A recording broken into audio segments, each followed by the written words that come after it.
Aries, tignan po natin kung kamusta naman ang iyong kaperahan ngayong October 2023. Tignan po natin kung ano ang mensahe para sa'yo. So, this is your chance po na gawin yung ating cinnamon. Hindi ba? Nagawa niyo ba yun noong September 1? So, sa mga hindi po nakagawa, ngayon niyo po gawing October 1. At sa mga nakagawa din po, pwede niyo rin po yung ulitin ngayong October 1st. So, tignan po natin. Mensahe natin para sa iyong kaperahan. Spirit guide, mensahe po natin kay Aries. Mayroon tayo ditong hello from heaven. Mula po ito kay Archangel Azrael. Your loved ones in heaven are doing fine. Let go of worries and feel their loving blessings.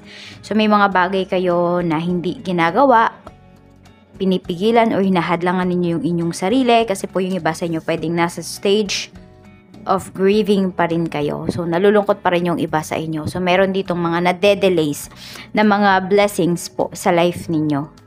So someone from heaven na mahal po ninyo ay nakabantay sa inyo. At sinasabihan kayo, pinaparating yan sa panaginip ninyo na huwag kayong mag-alala sa kanila. Mag-focus kayo sa buhay ninyo ngayon. Aries, tignan natin kung ano pa yung mensahe para sa'yo. Spirit guide, tignan po natin. Okay. Ano ba ang current financial status mo or situation mo? We have change, we have courage. Ayan, so this is the best time ngayong October para simulan nyo po yung mga gusto ninyong simulan para sa kinabukasan ninyo. Meron din dito pwedeng, ayan, maglalakas loob kayo na mag-apply sa ibang bansa or yung iba nga sa inyo is pwede po na, ayan, aalis kayo sa current job. Meron dito, magre-resign. Meron din po dito is pwede po na kayo ay, yun nga, mangingibang bansa, mangingibang bayan na yung iba sa inyo. So, lalakasan nyo na talaga yung loob ninyo. Pwede kasi na hindi nyo po nakikita dito sa Pinas yung sabihin natin na yung ginhawa, you know. Siguro yung iba sa inyo, kaya kayo aalis dahil gusto nyo makaipon kaagad. So, make sure lamang po na kapag kayo ay nandun na talaga, is nagsasave po talaga kayo. Kasi yung iba, di ba, nakakalimot. Ang nangyayari is, binibigay kaagad yung mga, yung mga hindi nila mabigay before sa family nila, kaya hindi nakaka-save. So, make sure po na magsasave kayo. So, ano ba yung mga changes na need ninyong baguhin pagdating po sa pag-handle ng finances? Ayan. So, kailangan lang din dito kapag gusto nyo talagang makaipon, magtitiis po talaga kayo. Magtitiis kayo na may sasama yung loob sa inyo. Aries. Natural talaga yan na mangyayari. Hindi natin yan maiiwasan. Lalo na kung may mga nakaasa po sa inyo, ayan, at gusto nyo ng pagbabago, baguhin nyo din po yung mindset ninyo, baguhin ninyo yung pag-handle ng finances. Tignan po natin, ano ba yung blockages. We have lack and doubts. Ayun. So, diba sinasabi nga po sa inyo ng mga mahal ninyo sa buhay, ng mga taong pumanaw na mga na maalam na sa life ninyo, na nasa heaven na, kung naniniwala po kayo. Ayan, magtiwala daw kayo sa inyong sarili. So, ito yung blockages. Kasi, pag meron kayong gagawin, Aries, maaaring nagda-doubt kayo sa sarili niyo. Parang, kaya ko ba talaga? So, minsan, dahil nagda-doubt kayo, hindi nyo tinutuloy yung isang bagay. Hindi kayo nagpo-proceed doon. So, maniwala po kayo sa sarili ninyo. Palakasin ninyo yung pataasin ninyo yung inyong self-esteem. Meron tayo ditong, ayan, no? Kayo lang po talaga yung makakapag-palakas. Okay? Sa inyong sarili, sa inyong confidence. Ayan, may empowerment tayo dito. So, labanan nyo po yung doubts ninyo. Kasi nakakapagpabagal din yan para maabot ninyo yung inyong mga goals. Kung meron kayong certain time frame na hinahabol, ayan po. So, palakasin ninyo yung inyong self-confidence, pataasin. And also, ayan, wag lang kayo sa isang bagay din mag-focus. What I mean is kung may na-reject dito, Huwag kayo dun tumingin sa rejection. Tingin kayo dun sa redirection. Saan ba kayo tinuturo nung rejection na yan? Strength, feminine. So, kailangan nyo lang din po dito is medyo maging malambing kayo sa pagsasalita. For example, mangungutang kayo. 'Di ba? Hihingi kayo ng favor. Aries. Tapos kayo pa yung parang nagmamalaki dito. Parang naguutos kayo. 'Di ba? Hindi mo makukuha yung gusto mo. Hindi mo mahihingi yung favor na hinihingi mo. Tatanggihan ka. Kasi nagiging bossy ka dito. Yung iba po sa inyo, pwedeng ito po ay hindi ninyo sinasadya. Talagang meron dito malakas yung boses, ganyan. Parang pagalit yung boses. So, medyo dahan-dahan po kayo. Oo, medyo lambingan po ninyo. Lalo na kung may nire-request po kayo. Lambingan ninyo yung boses ninyo. Isa din po yan sa makakatulong po sa inyo. Kasi minsan, di ba, yung boses natin is malaki talaga yung nabibigay niyan. Oo, nagpapabago yan din sa flow, 'di ba, ng usapan. So tingnan natin. Ano ba yung mga positibong paparating pagdating sa iyong kaperahan? Tingnan natin ano po yung positibong paparating for Aries. Positibong paparating for Aries, Spirit Guide, tingnan po natin. Meron tayo ditong Knight of Swords, ayan. So, meron naman po yung iba sa inyo, yung bugso ng damdamin ninyo. Meron na kayong ipopurso dito. Tignan mo, oh. Parang nagmamadali ka dito. So, pwedeng sabihin natin, may mga opportunities, talagang igagrab nyo po yan kaagad. The High Priestess. Yung iba po sa inyo, yung opportunities na to is pwedeng pag-aaral to. Pwedeng about sa scholarships, mga ganyan. Or may taong makakatulong po sa inyo dito. Pwedeng more on bayarin sa school yung nakikita ko dito. Tapos yung iba sa inyo, kung ano man itong mga bayarin nyo na ito, ayan po, may good news na darating para sa inyo. So may i-offer sa inyo. Tignan po natin. Ano pa yung mensahe, blessings? Ano pa yung positibong paparating? 9 of Cups.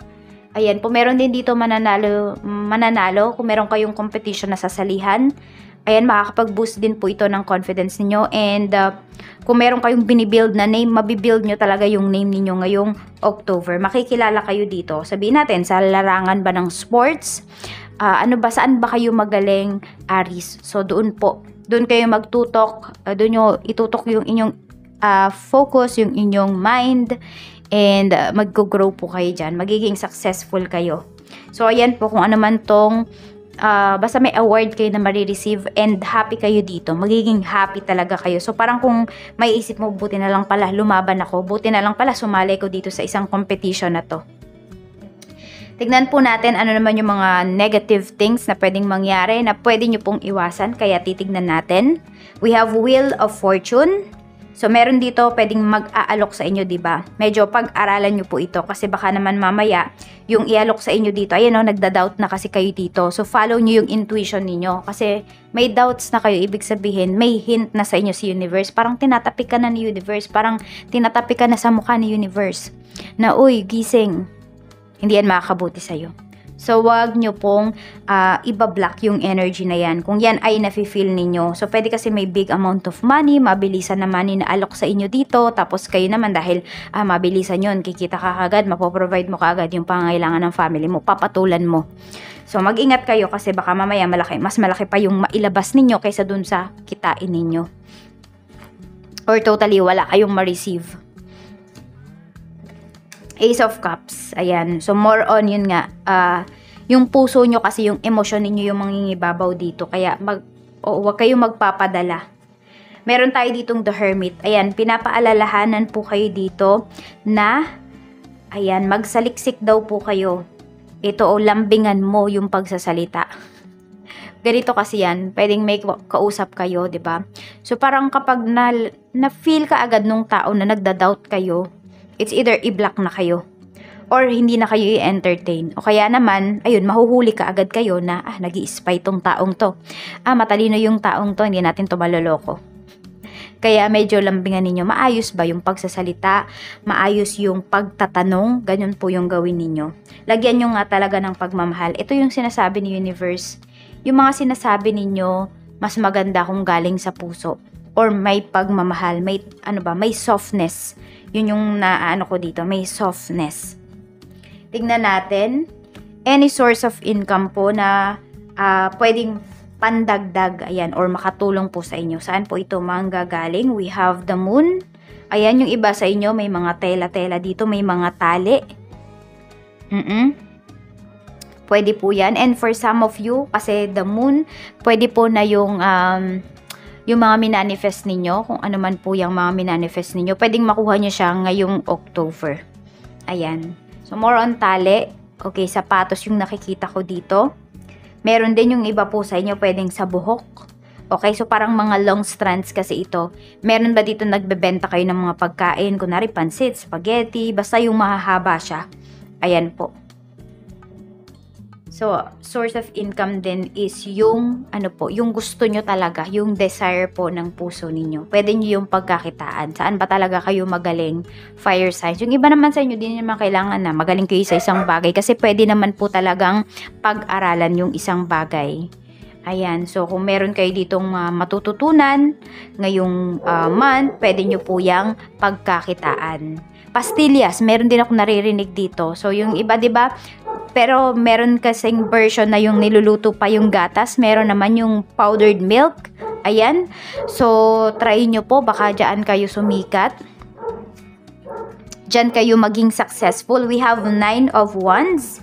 Okay. Dito naman mga nakakapagod naman ito na bagay. So, may magbubuhat, ganyan, meron yata nasa construction or kung naghahanap po kayo ng trabaho, ayan po, mayroon. So, may mga plano-plano akong nakikita dito. Some of you is pwedeng may mga projects kayo na aayusin ngayong month na ito, Aries. Tapos, may mga kawayan, ayan po, hindi ko alam, basta parang mga kahoy-kahoy. Yan po, pwedeng yung iba sa inyo, yan yung inyong negosyo o yung inyong trabaho. Yan po. So, tignan natin. Meron tayo ditong King of Wands. Meron naman po dito is pwedeng manggagaling yung other source of income sa isang tao. Yung iba po sa inyo, pwedeng itong taong to ay karelasyon ninyo. So, merong action po dito. Tignan natin ano pa po yung mensahe or mga gamit po na panlalaki. Ayan. So, ano ba? Mga pabango? Ano pa ba? Ano pa ba yung mga gamit ng lalaki? Pwedeng sa katawan nila, ganyan po. Yun po. Ay, tsaka yung sapatos nga, ayan, mga rubber shoes, mga mga shoes, basta ganyan. Sinturon, pwede rin, ayan, oh. So, baka gumagawa yung iba sa inyo, marunong kayong gumawa or may makukuhanan kayo sa murang halaga, ganyan. Ay, delays din yung nakikita ko dito. Hindi ko alam kung may kontrata ba, may kinontrata ba kayo na school or na office, ganyan. Basta mga, lanyard ba yun yung tawag doon? Hindi ako sure, no? Pero, ayan po. So, tingnan naman natin kung sino ba yung mga taong naninira, okay? Mga taong naninira sa'yo. Tignan natin kung mapipick up natin yan. We have 9 of Pentacles. Meron tayo ditong The Hanged Man. Ito yung mga tao na pwedeng napahiram mo ng pera na hindi na nagbayad. Meron din naman dito pwedeng hindi mo talaga napahiram ng pera. Meron tayo ditong Ace of Swords. So, chinichika ka talaga. Mga matatanda yung nandito. Meron ding isang babae, so isang babaeng matanda. Ayan po.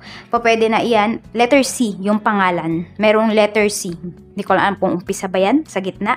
Basta ayan po. Meron siyang letter C sa kanyang pangalan. So, tignan natin. Okay, ano pa po? Spirit guide. Sino naman yung mga tao na pwedeng makatulong sa'yo? We have the Magician. Meron tayo ditong Temperance. So, more on nakikita ko dito is tao po na talagang pinaghirapan niya yung kanyang position ngayon. Page of Pentacles. More on sa school talaga yung nakikita ko dito. So, kung naghahanap po yung iba sa inyo ng scholarships, pwedeng yun talaga makita po ninyo. Or makahanap po kayo ng magbibigay ng scholar. Kung hindi man po yan sa inyo, pwedeng sa mga anak po ninyo. Ayan o, malaki kasi yung maitutulong talaga nito. Isipin nyo, kung meron dyan ay, magkano ba yung binibigay sa scholarship? 3,000, ganyan, di ba? Malaking halaga na din yun. So, tignan po natin, ano pa yung mensahe. Okay? Tignan natin. Malalagpasan mo ba ang iyong kinakaharap regarding sa finances ngayong buwan na ito? Tignan po natin. 3 of Wands. Kailangan nyo po talaga is mag-expand, mag-grow. Hindi lang yung ginagawa, kundi pati po yun. Talagang isipan po ninyo. Ayan o, kaya alisin nyo yung doubt na nararamdaman ninyo sa inyong sarili. We have 3 of Cups. Yes na yes naman po. Some of you may pag-travel kayo dito na gagawin. So, meron kayong celebration dito. Kung meron kayong hinihintay na pag-travel po, pwedeng ito na yon ngayong October. Could be 3rd week of October or October 3rd, yung iba po sa inyo. Pwede na makakaalis na kayo. Ayan o, parang ang tagal nyo po itong hinintay. Meron din ako nakikita dito, kung meron naman kayong sakit, makaka-recover na kayo dito. Parang merong isasuggest sa inyo yung isang kaibigan na pwede ninyong inumin or may ibibigay po sa inyo na more on organic yung nakikita ko dito. So, tignan po natin kung ano pa ang mensahe para sa'yo. Spirit guide, mensahe pa po natin. Ano po ang energy pagdating sa kaperahan? Overall energy po pagdating sa kaperahan.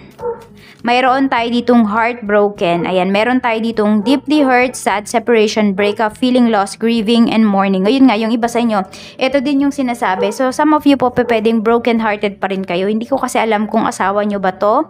Okay? Or yung iba po sa inyo is basta mahal ninyo sa buhay. So, parang nung nawala yung taong to kasi pwedeng parang dumepende kasi kayo sa taong ito. So, parang nahihirapan po yung iba sa inyo na makabangon ulit. So, ayan, this is your chance ngayong October na makabawi po sa inyong sarili. Pero, ayan, kung kinakailangan nyo munang umiyak muna po kayo. I-release nyo muna yung mga pains na nararamdaman ninyo. Yung brokenness po.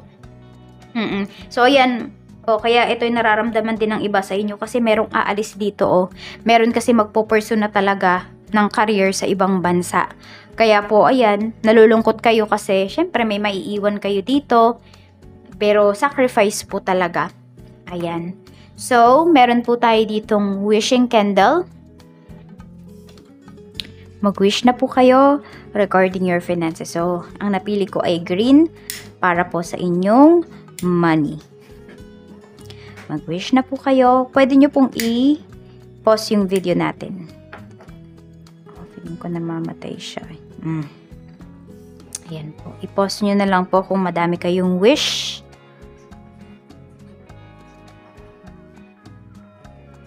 Tatlong patak lang yung kukuhanin ko dito. For you, Aries.